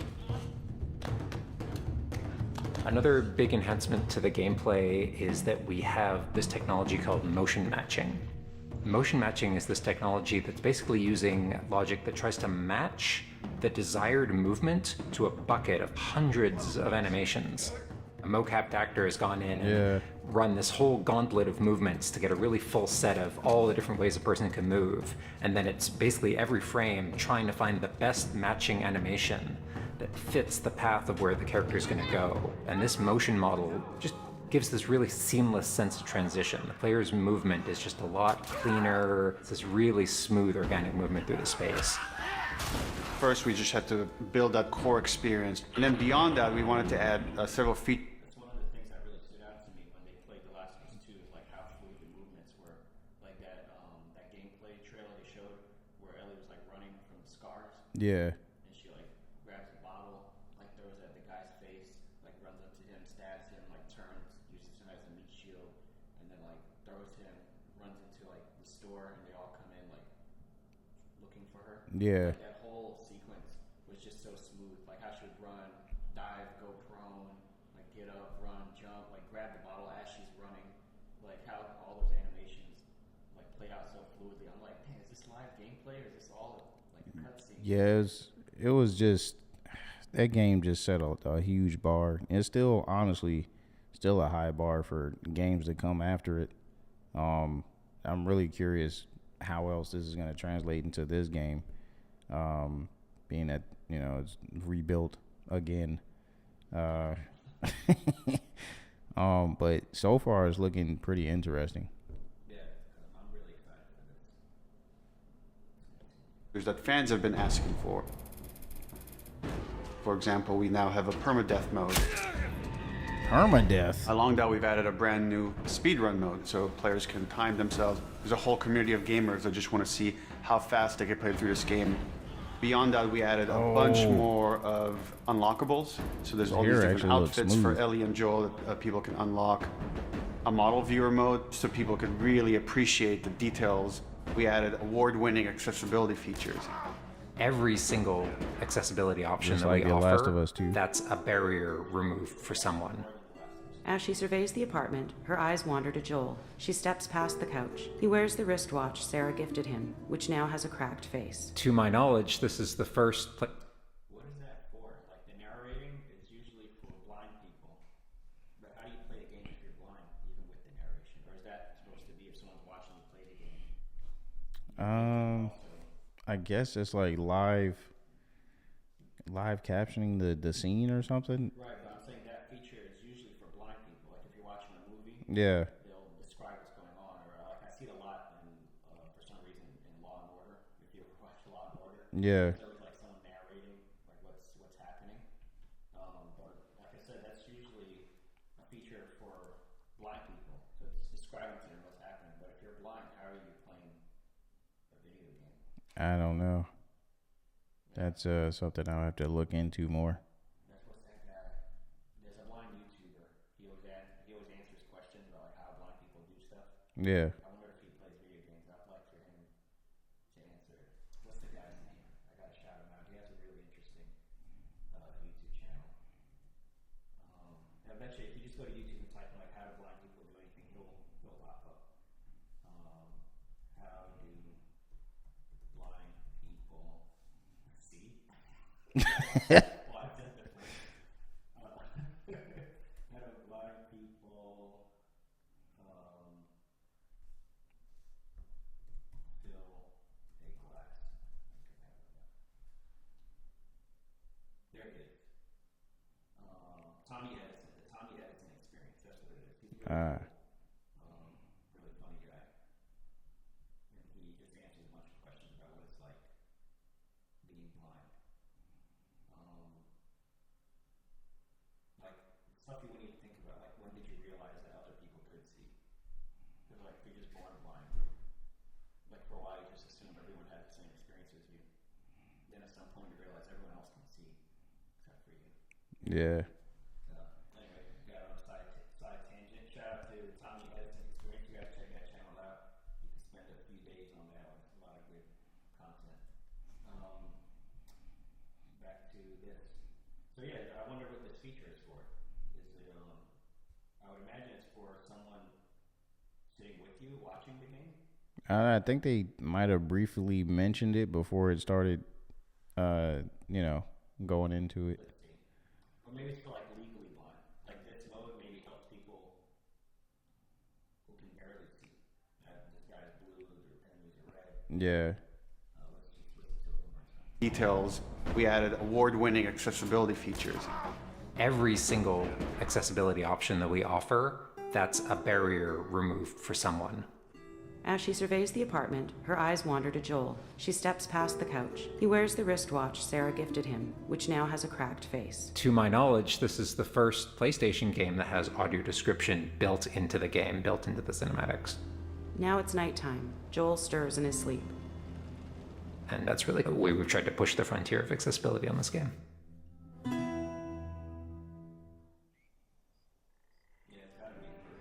So much of the identity of Yeah. Last of Us is the world. We revamped completely the art direction. You know, everything from these expansive vistas that not only are they beautiful, but you feel the environments. You feel the environments in a much more visceral way. The rooftops overlooking the Capitol building, for example, like just the breath of fresh air when you go up there and you just like, you feel that sort of release in tension. And then, to juxtapose that down in the tunnels in Wilds, and you get that dank, flooded tunnel feel, that humidity, you can actually feel it. All these environments are just completely reimagined. Now we got our engine on the PS5, those haptics, the 3D audio, the fast loading. It really creates a much more immersive, and because of that, much more emotional experience. One of the things I absolutely love with the 3D audio in The Last of Us Part 1 is being able to hear an enemy before they sneak up on you. I'm trying to do a Yeah, it's really creepy. Especially with the stalkers. The stalkers are like really creepy. I was just playing The Last of Us 2 again because that game just has such high replay value. But playing with the stalkers sneaking up on you, man, that audio experience is unreal. You play with the headphones on? Yeah. Okay. Yeah. Because I like the sense of sound direction. Yeah. So, and especially with the PS5, you have that 3D audio experience. So. Right. I haven't used that much because I like plugging in, so I don't have to worry about the battery. But then you lose the 3D audio feature. But yeah. As cinematic as it's like The Last of Us 2, I wanna.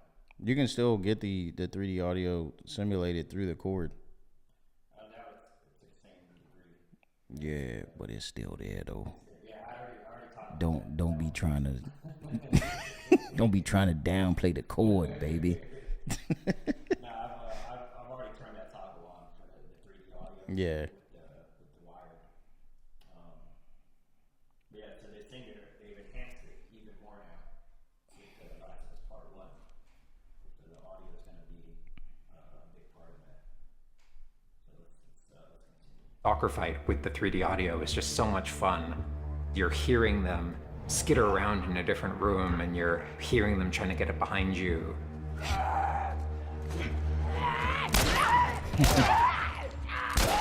Having that two-part reaction of like hearing, turning, seeing, reacting, it's just really heightens that sense of just being grounded. You are in this character, you are in this world. Yeah. Now, with the PlayStation 5, the amount of control that developers have over the DualSense, it's really, really cool. All the guns in the game have a variable amount of resistance on the triggers when you aim them. The way it works with the bow is that at the very beginning, when they're starting to draw the bow, there's a little bit of resistance. And then as the bow gets tauter and tauter, the amount of resistance is increasing. And then when you release the bow, you're also getting that resistance going out of the trigger. When you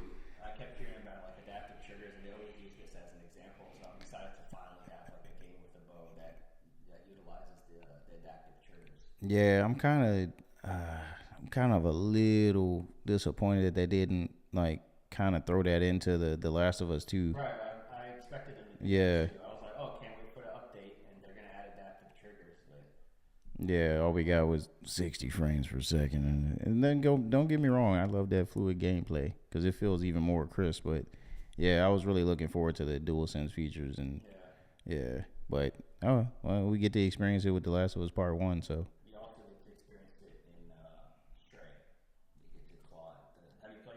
Yeah, I dived into it a little bit.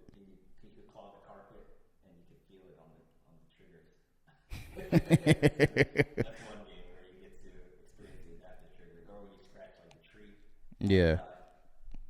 Anyway, let's continue. Straight off topic. Nice one. Are aiming and firing the shotgun, you're going to get a haptic vibration on the shot. And then what I think is one of the ways that the DualSense really advances things is you're going to get a haptic vibration on the pump of the shotgun. Ooh. And what's much more sophisticated about that on the DualSense is that in effect has a little like speaker in it. And it's playing an audio file that comes through in the vibrations. And those two beats is what you're going to feel on the controller. Looks like a good spot. This also ties in to the new workbench animations. So if you're seeing Joel taking apart a gun or screwing something in or putting a new stock on a gun, that moment where he's like jamming that on, you're gonna get that haptic feedback on that.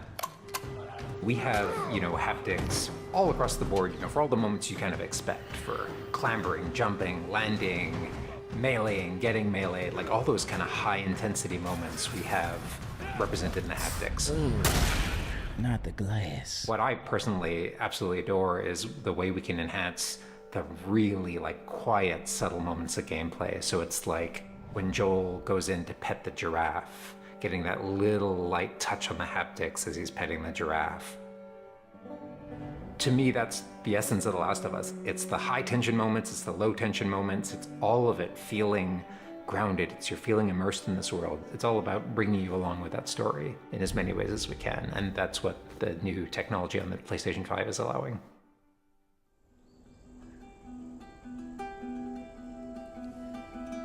Was that everything you hoped for? Jury's still out. There's something special about that core experience of playing as Joel and Ellie on this journey.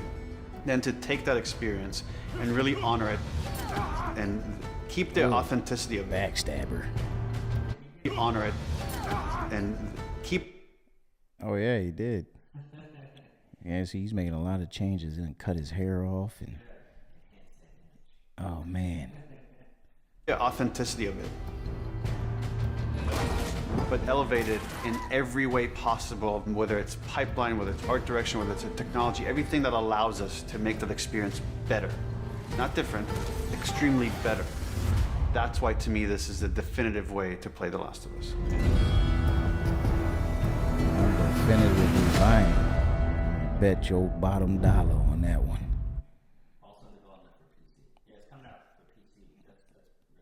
Yeah, PC players, PC Master Race stand up.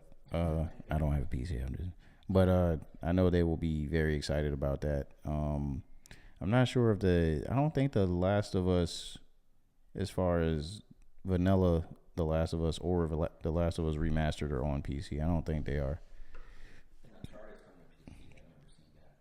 Yeah, that's already happened.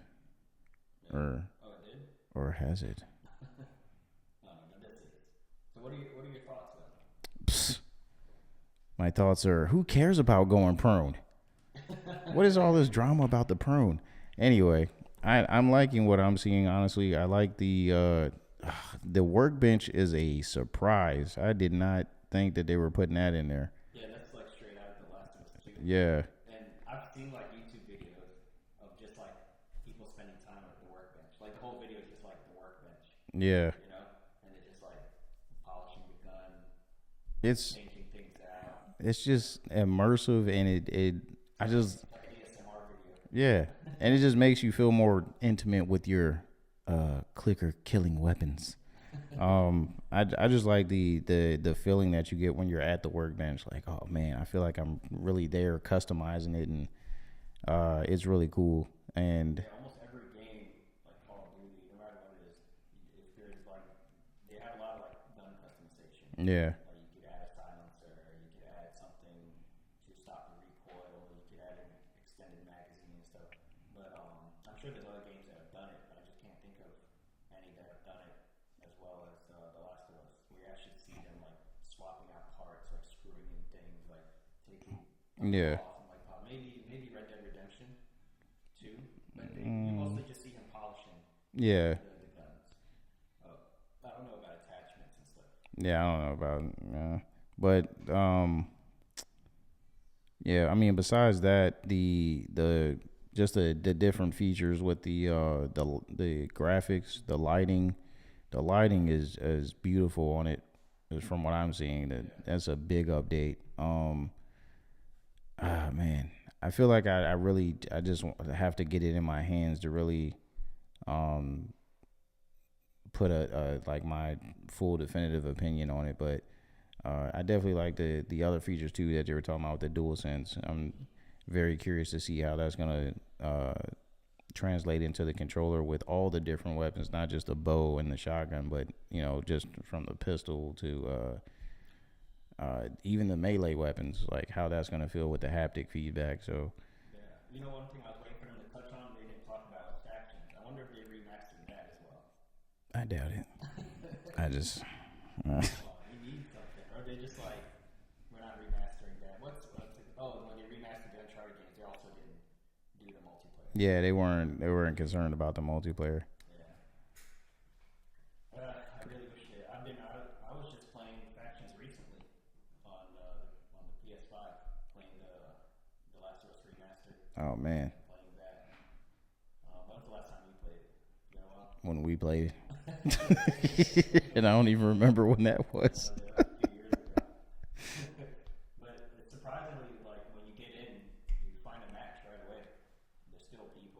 Yeah, because I mean, it's the only way to play it. I guess the most surprising thing is that they still kept the servers up. Because you gotta have servers to be able to, even play online for certain games. So the fact that they're keeping it alive shows that they still care about it in some way, even if they haven't announced some kind of update for it or yeah. They literally came out with like I think 1 or 2 map packs, and then that was it. Wow. Like from 2013. Yeah. A couple map packs came out. The remaster came out. It was out again for the remaster, and then that's the end of that. Man. But for a game that got like such minimal support, I mean there was updates, I'm sure, but not anything major. Like I said, there's just those maps. Right. Maybe a couple of new weapons, I remember, and then that was it. It's been what it is now. But that experience is so solid that it still has a player base. So Yeah, it's got a cult following. Anyway, I'm excited about this. If it was worth the wait, I'm gonna go back and watch this. On our personal time. Yeah, a few more times. Yeah. Different when you're narrating and reacting to it. Anyway, let's address this camera now. Thank you guys for watching episode 2.